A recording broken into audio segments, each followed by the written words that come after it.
Welcome back to the show. We spent the first 13 weeks exploring wisdom from ancient to modern, but today we're evolving. From here on, we're diving deeper into the intersection of ancient philosophy and modern psychology and neuroscience. This is the Synapse and the Stoa with John Sampson. Now let me ask you a question. Have you ever sat down after a long day, remote in hand, and opened Netflix? You start scrolling. 5 minutes pass, then 10, then 20. You've just scrolled through hundreds of potential options, blockbusters, documentaries, cult classics, and yet you feel like you can't find anything to watch. You feel a weird kind of pressure in your chest, a slight frustration, maybe even a little bit of anxiety. What you're feeling in that moment is a phenomenon called the paradox of choice. In our modern world, we're told that more choice equals more freedom. We're told that having 50 types of toothpaste, 1,000 career paths, and 1 million potential partners on an app is the ultimate win for human autonomy. But today, we're going to challenge that. We're going to look at why having too many choices actually leads to anxiety, chronic dissatisfaction, and impulsive behavior. We're going to look at the neuroscience of why your brain can actually run out of fuel when you have to choose. We're going to explore the modern psychology of maximizers versus satisficers. And most importantly, we're going to look at the ancient wisdom of the Stoics, Epicureans, and the giants like Plato and Aristotle to see how they defined the necessary over the superfluous. By the end of this episode, I want to give you the tools to curate your life, because intentionally limiting yourself may seem irrational in a world of infinite options, but it is the most rational thing you can do to find peace. Before we go deep, I want to ask you one small favor. Go ahead and hit that subscribe or follow button. It's free and just takes a second. All right, let's dive in. Let's start with the psychology. Why does more choice make us feel worse? Back in 2000, researchers Sheena Leininger and Mark Lepper conducted what is now famously known as the jam experiment. They set up a display in a high-end grocery store. One day, they offered 24 varieties of gourmet jam. On another day, they offered only 6. Now, the big display of 24 jams attracted way more people. 60% of shoppers stopped to look. Only 40% stopped at the 6 jam display. But here's the kicker. When it came time to actually buy a jar, the people facing only 6 choices were 10 times more likely to make a purchase. Why? Because when you have 24 options, the mental effort of comparing them is so high that your brain simply shuts down. This is known as choice overload. But it's not just about jam. This applies to every part of your life. Psychologist Barry Schwartz, who literally wrote the book on this, points out that an excess of choice leads to 3 major problems. 1, paralysis. You're so afraid of making the wrong choice that you make no choice at all. 2, increased regret. When you finally do choose, you can't help but think about the 99 other things you didn't pick. You imagine they might have been better than what you chose. And 3, unrealistic expectations.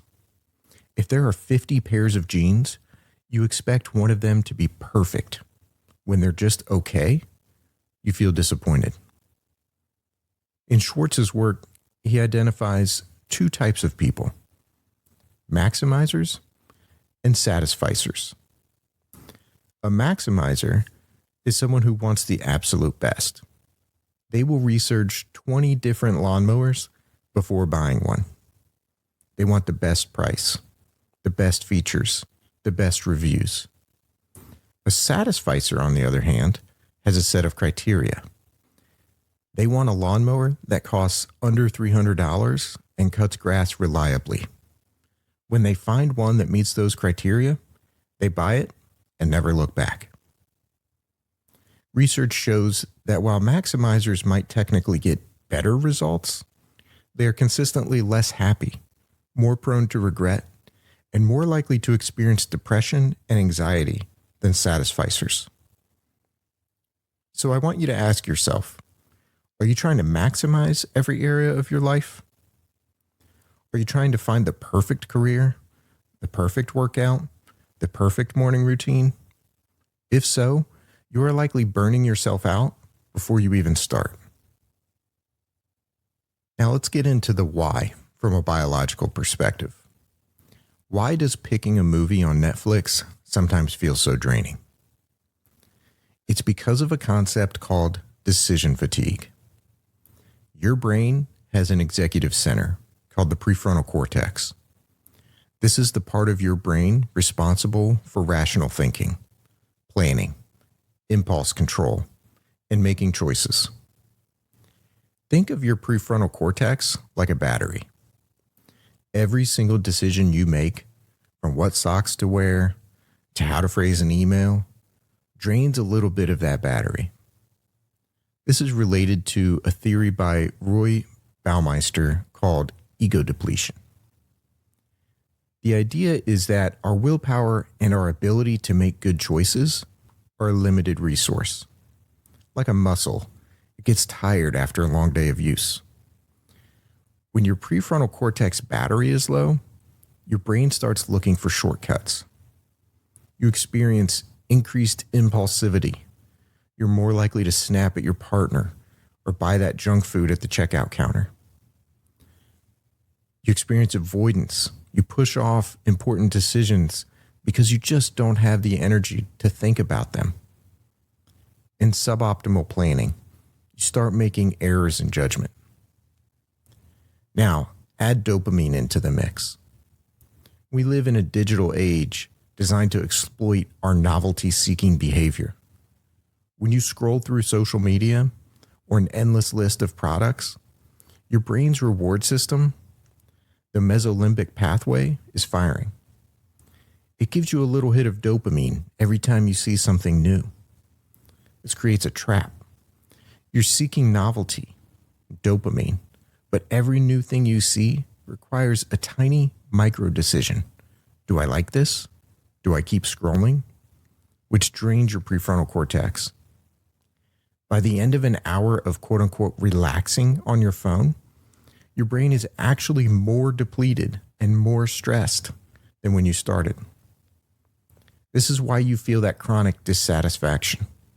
You're chasing a reward that your tired brain can no longer even enjoy. So we have a biological battery that drains, and a world that is constantly trying to drain it. How do we fight back? This is where we turn to the giants of the past. They didn't have Netflix or Amazon, but they understood the human tendency to want more and how that more can lead to misery. Let's look at Epicurus. Often, when people hear Epicurean, they think of fine wine and luxury. But Epicurus was actually a champion of simplicity. He taught that the goal of life is ataraxia, tranquility, or freedom from disturbance. In his letter to Menicius, he argues that the pleasant life isn't about constant parties or expensive food. Instead, it's about sober reasoning, which tracks down the causes of every choice and avoidance. Epicurus gave us a brilliant tool to handle choice overload, his taxonomy of desires. He divided our wants into 3 categories: natural and necessary, things like basic food, water, shelter, and friendship. These are easy to satisfy and essential for happiness. Natural but unnecessary, things like fancy food or a giant house, they're fine, but you don't need them to be happy. And vain and empty, things like fame, power, or endless luxury. These can never be satisfied and always lead to anxiety. Epicurus's advice: focus on the necessary. By limiting your desires to what is truly essential, you remove the 90% of choices that don't actually lead to happiness anyway. He famously said, "The greatest fruit of self-sufficiency is freedom." When you don't need the extra options, they lose their power to stress you out. Then we have the Stoics: Epictetus, Marcus Aurelius, and Seneca. They practice something called prosoche, which means attention or mindfulness. Epictetus warned us in his discourses that if you relax your attention even for a moment, you lose control over your mind. For the Stoics, the antidote to being overwhelmed by choices is the dichotomy of control. Most of the choices the world throws at us are external. What other people think of us, the latest trends, the best new gadget. These are outside of our direct control. The only thing we truly control is our moral character and our ability to choose how we react. Marcus Aurelius would tell himself in his meditations to pay attention and keep his mind free from confusion. By focusing only on what is virtuous and necessary, the Stoic creates an inner citadel that choice overload cannot penetrate. And finally, the heavyweights, Plato and Aristotle. Plato believed that reality itself, the forms, was inherently simple and pure. Complexity and multiplicity, he argued, belonged to the world of shadows and imperfection. In his Republic, he described virtue as a form of harmony and simplicity in the soul. If your life is a mess of 1,000 conflicting desires, you have no harmony. Aristotle, in his Nicomachean Ethics, gave us the golden mean. He argued that virtue is always a balance between two extremes. Take our topic today, choice. On one extreme, you have deficiency, having no choice, which is a lack of freedom. On the other extreme, you have excess, having too many choices, which leads to the paralysis we've been talking about. Aristotle's less is more philosophy isn't about being a hermit. It's about moderation. It's the balancing act. You want enough choices to feel free, but not so many that you are overwhelmed. Finding that middle ground is where the good life resides. So how do we apply this? How do we take 2,000-year-old philosophy and today's neuroscience and turn them into a better life?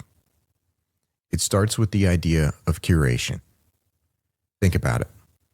Have you ever cleaned up your desk or your room and just felt an immediate sense of relief and calm?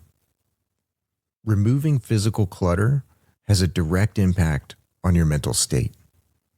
This is backed by cognitive load theory. A decluttered workspace reduces the extraneous load on your brain, the visual noise that your brain has to process, freeing up your prefrontal cortex to do actual work. Removing clutter in all aspects of your life brings those same benefits. Through careful curation, you can design your life in a way that limits the number of decisions you need to make. You are essentially automating your low-level choices to save your mental bandwidth for the big stuff. Think about Steve Jobs. Why did he wear the same black turtleneck and jeans every single day? It wasn't just a fashion statement. It was choice architecture. He knew that if he didn't have to spend 5 minutes deciding what to wear, he had more cognitive energy to decide the future of technology. Intentionally limiting yourself may seem irrational in a world that shouts, "Have it all," but it is the most efficient way to achieve excellence. All right, let's get practical. Here are some tools you can use starting today to reduce choice overload and reclaim your happiness. 1. Become a satisficer. Stop looking for the best. Set clear criteria for your decisions.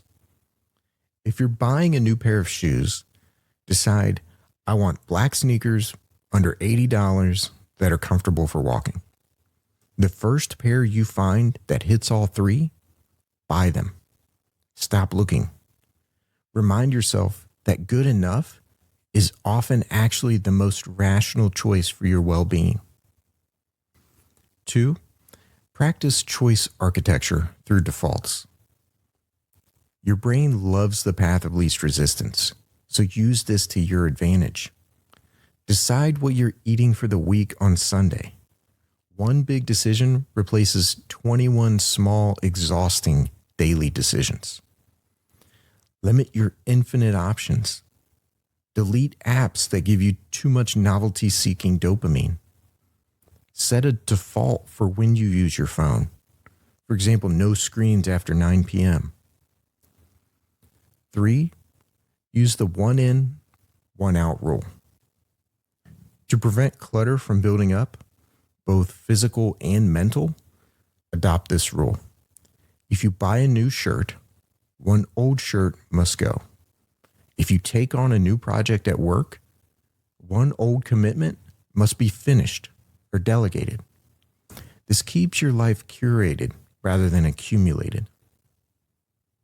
4, apply the Epicurean filter.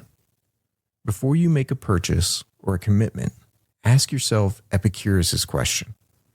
What will happen to me if that which this desire seeks is achieved?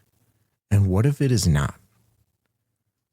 Often, we realize that having that 50th option or that slightly shinier gadget won't actually change our baseline level of happiness. If the "what if it's not achieved" answer is nothing really, then it's a vain desire. Let it go. 5, time block your decisions. Don't make important decisions when your prefrontal cortex battery is low. Do your deep thinking, your planning, and your hard choices in the morning when your self-control resource is highest. By 8 p.m., your brain is in impulse mode. That is not the time to decide your career path or your budget. And 6, the clean desk ritual. Every evening, spend 5 minutes clearing your physical workspace and your digital desktop. As the attention restoration theory suggests, a simple environment allows your brain to recover from the fatigue of the day. Starting your morning with a clean slate reduces the immediate cognitive load you face when you wake up. All right, we've covered a lot today. We've looked at the messy biology of our brains and the ancient wisdom of men who lived thousands of years ago. The core message is this: having more does not mean being more. In fact, the bombardment of choices from the modern world is a cage, not a key.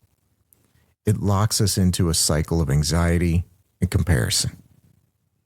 But when you define what is necessary, when you embrace the golden mean of moderation, and when you intentionally curate your life, you find a different kind of freedom. It's the freedom of Ataraxia, the calm, steady mind that isn't tossed around by every new shiny thing. I'll leave you with a final thought from Epicurus. Of all the things that wisdom provides for living one's entire life in happiness, the greatest by far is the possession of friendship. Notice he didn't say the possession of options. He said friendship. A simple, natural, and necessary thing. Go out this week, clear some clutter, make fewer decisions, and focus on what truly matters. Be sure to check out our show notes for this and every episode on our website at synapseandstoa.com. If you're interested in ad-free episodes, early access to new episodes, or connecting with me directly, join us on Patreon. Until next time, thank you for listening.